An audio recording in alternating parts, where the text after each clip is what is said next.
Everyone, this is Blair from Victory Auto Lock for Advanced Diagnostics. Today I'm out on a 2007 Ford F-150. Nothing special, but I tried programming in an 80-bit chip, the ones that will say SA on them.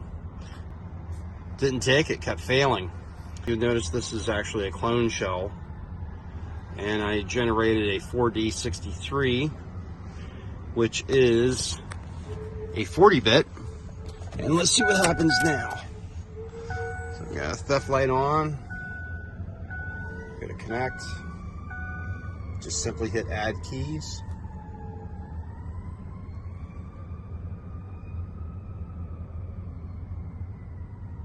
And there you go. 3 keys, light is out. Starts right up. Now, this is one of those things that can really get you caught up. It can get you in a snare. You've done everything right and you think that you're using the right key, and they do say that the 80 bits are backwards compatible, and that is true, but not on all. And particularly on the 04 to 07 F-150s, they can get really hung up and they really want that 40-bit chip. Thanks.